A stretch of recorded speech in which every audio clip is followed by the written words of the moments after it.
Parenting a strong-willed child can feel like a constant battle. Today, we're going to uncover the root causes of defiant behavior and share some expert-backed techniques to transform your family dynamic, bringing more peace, less power struggles, and more connection and compliance.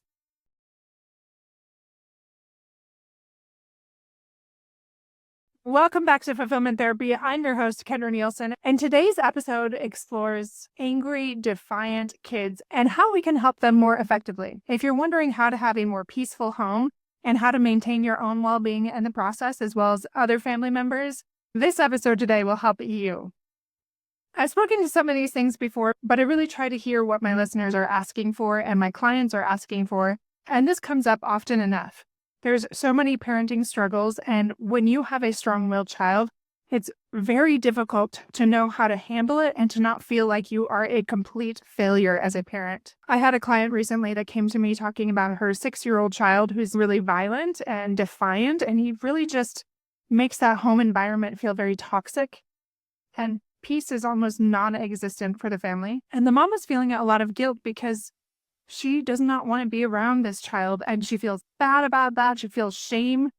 But when she's being honest with herself, everyone's happier when this child is not around as often. This child is still really young, so he doesn't have a lot of self-awareness into why he's doing what he's doing, but he fights back on most things, even with those things that he likes to do. My client says that he seems like he hates her and he generally acts unhappy at home. She just doesn't know what to do. And sadly, this is not the first time I've heard these things. It's pretty normal. I'm sure you've heard before that we often act out the most in places where we feel safe. If that's happening to you and you're the primary parent that's around, that can feel like a very big burden. And it's hard to take care of yourself and hard to know what to do when that child is affecting the home peace and everyone at home. You might be wondering, what is defiant behavior? Aren't all kids a little bit defiant in their own way? Yes, but when there's defiant behavior with children, it's often this cry for attention or for control, or they're wanting some sort of response to an underlying emotional issue. Now, I don't think this is the case too often, but there are a percentage of kids that do have oppositional defiant disorder or ODD, and this is characterized by that persistent pattern of an angry, irritable mood or that argumentative behavior, and even that vindictiveness. Now, the key here is it's persistent. So it wasn't because something's happened recently, or it's not a developmental stage, or it's not because the parents have a control issue or something like that. But for the sake of this episode, we're not going to focus as much on that. Maybe that's a future episode. But today we're going to talk about how you can better manage that defiant behavior if you have a child like this, or maybe you have a family member like this. I may have shared this before, but we have one child that is much more defiant, and there's so many more power struggles compared to all the other children, and it has been very difficult to navigate this. It still is, although we've come very far as we've done a trial and error kind of thing, trying different approaches to see what works. One of the things that works best for this is offering them choices to give that child a sense of control. And when I tell my clients about this and they implement this, they immediately report back that there was significant improvements. The ones that often say there wasn't, when I observe or when we role play what has happened, they're not really giving them the control that they're seeking, or there's a power struggle with both of them that maybe the parent is not as aware of, like they don't have that level of self-awareness. For example, this could look something like, would you like to start your homework now or after a 15-minute break? We do this with our kids all the time, but especially this one child that needs a lot more power. And so it'll be things like, hey, tomorrow we have church early, just a reminder.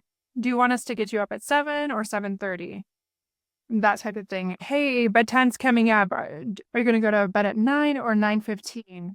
Did you want to shower today or tomorrow? Anything that we can do to give him more opportunity to feel like he's in control massively improves the dynamic in the home because he feels this sense of autonomy or freedom from having choices. And really, we all like that, but some of us need it even more than other people. Another very simple thing that you can do is validate their emotions. This is another thing I talk about regularly, but the more that I observe, I recognize that this is a key element that is often missing. We are We are so quick to go to fixing or lecturing, taking things away, disciplining, instead of validating and giving them a voice, giving them choice. So acknowledge your child's feelings and remember you don't necessarily have to agree with their behavior to still validate them. And here's a quick example. I can see that you're really frustrated right now. It's okay to feel angry, but it's not okay to throw things. Like setting that boundary, but also validating their feelings. Dr. Ross Green is a child psychologist, and he said, the kids who need love the most will ask for it in the most unloving ways. And I try to remember that. I have a wide variety of clients, and I even have adult clients that come in that are extremely guarded and quite prickly. There's a reason we hop walls up, and getting curious about that instead of taking offense, that helps with our kids too. One of the best things you can do for defiant kids is reduce that micromanagement. I see this so much when I'm working with parents. They think that they are just really great with parenting, and we all do in some ways, and then other ways we think we're terrible. But they don't realize how much they're micromanaging, especially if their kids are getting older and they're just used to doing a lot of things for them. But it's important to allow those natural consequences when it's safe and appropriate.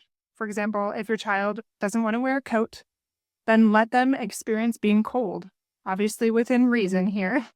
And that's just one example. I think it might have been even used that one before, but allowing them to forget their homework and get a bad grade for that assignment or whatever it might be, it's important to let them experience those natural consequences and learn from it. Another thing that comes up when I'm working with these parents is that often we recognize they don't have clear boundaries. This is hard for so many parents, myself included, to very clearly establish and enforce boundaries or rules and those consequences, and often natural consequences. I'm not looking for punishment exactly here. That's all about, you better do this and you better do this, but a natural consequence as a result of the choices that they made. For example, it could look something like this. If you choose not to clean your room by Friday, you won't be able to have screen time on Saturday. So not said exactly like a threat or a punishment, but reminding them, hey, you have a choice here. You can do this or you can do this, and I'm going to detach from the results, and I'm not going to manipulate you or micromanage you, but you do have a choice. It's hard to stay in that space when you don't micromanage or you don't go into that manipulation or those reminders and that nagging, but to be able to let go and to give them freedom to choose what they want to choose. I want to share a couple personal examples here. If you have a child that needs more control or more autonomy and is a little bit more like that alpha personality almost, I'm going to give you some tips that just worked with us personally through trial and error. I found that if we didn't look them in the eye too much, but just said things matter-of-factly and with more of a monotone voice instead of almost this threatening sort of voice that makes them want to fight back, like just a very casual, this is just how it is. If you use that type of voice with your child and don't make eye contact, for example, the night before I'm just going to use this church example again. The night before I would say, okay, just a reminder, we have church tomorrow. What time do you want us to get you up? Then the next morning, okay, just a reminder, we're going to go in 15 minutes. And then as you're leaving, okay, everybody, we're getting in the car. And you don't make eye contact. You don't say anything else. You just go ahead and get in the car. Before that, I'd be so fearful that he was going to be defiant or it'd be a big power struggle that he could almost sense my anxiety about it and my desire to control that outcome.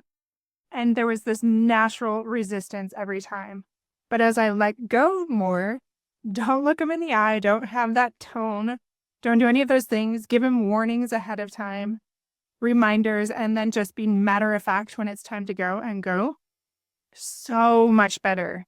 Now, that being said, there are still times he pushes back and fights against it, but it's almost like he's testing me. Are you going to let go of the outcome? Are you going to be able to handle this if I don't do what I obviously know that you want me to do? It's somewhat of a test for him. And I've had to learn over and over again how to respond better to that. To reiterate that, just don't have that bossy tone, very matter of fact.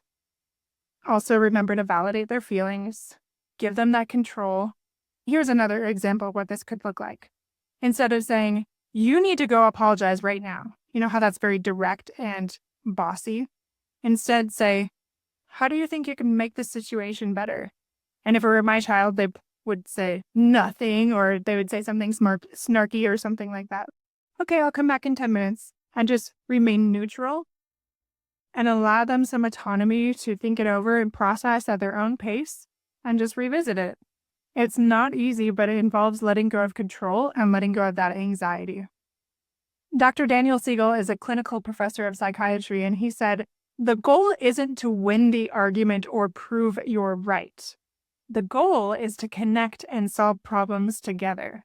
And I think that's when it really changed with me and my son, and my husband and my son, because it was with all of us, we were all trying to navigate this, is to stop worrying about winning the argument or proving anything or winning that power struggle, anything like that. But it became about the relationship and about doing what was best for each other. So how do we maintain that family balance a little bit more and make sure that defiant child's behavior doesn't overshadow the needs of other people in the family, especially the siblings? One simple thing you can do is set aside one-on-one time with each child. And that's also helpful for you to get out and get away from that defiant child, because they do require more energy sometimes. With a lot of the individuals and couples and families that I work with, I also see how this affects marriages. One child can be the reason for divorce if that child is taking a lot of the energy. It's vital that the parents are united and that they are continuing to communicate. Now, that could look like regular check-ins to discuss their parenting strategies and support each other. That could be family counseling. That could be marriage counseling. But it could also just be those weekly couple meetings to discuss what needs a little more attention, what they can scale back on, what worked, what didn't work, that kind of thing, without pointing fingers. Now, I do want to remind you that while it's so easy to go to shame, thinking that we're not enough, that we're causing all these problems, that our kid hates us, it's also important to look inwardly in a realistic way, not just a poor me victim mentality. And I do have to say that if your child is acting out, it might have something to do with what I mentioned a little bit ago, that maybe you are being too controlling or too anxious and not giving them enough choice. Or maybe you don't believe in them enough and they resent that, even if they can't put it to words yet.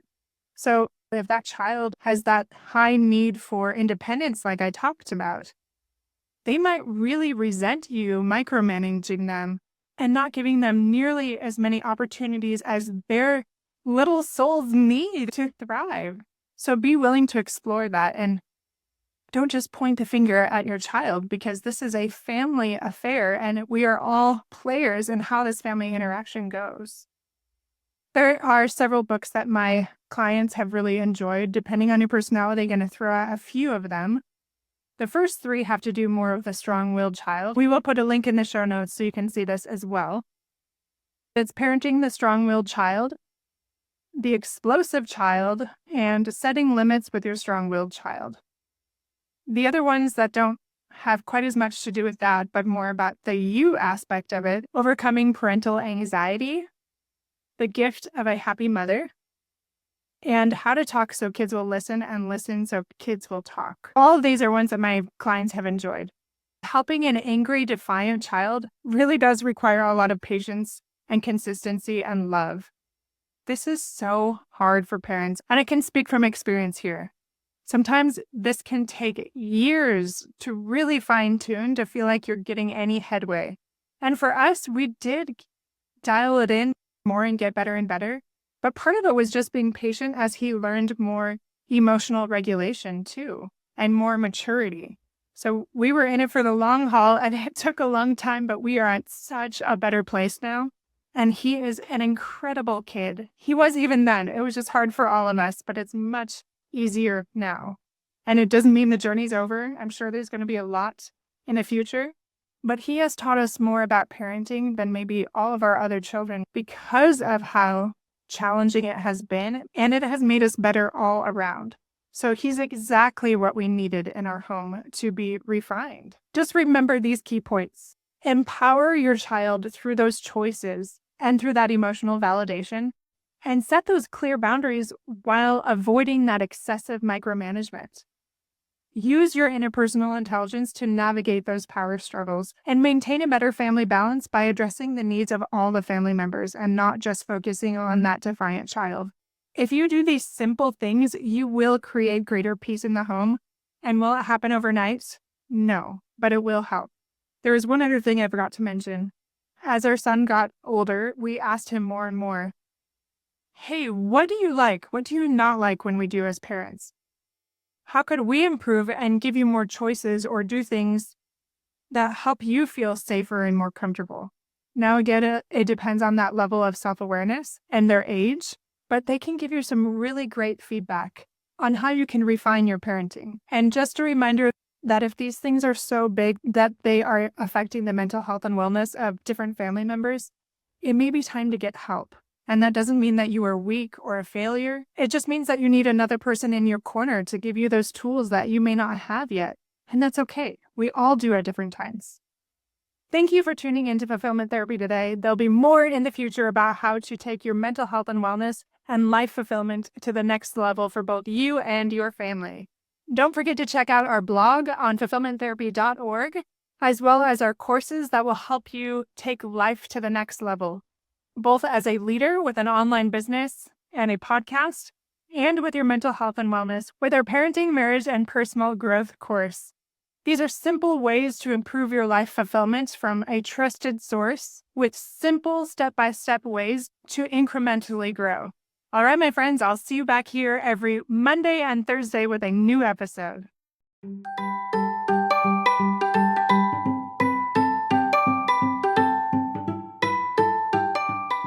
Hey friends, I hope you enjoyed today's episode.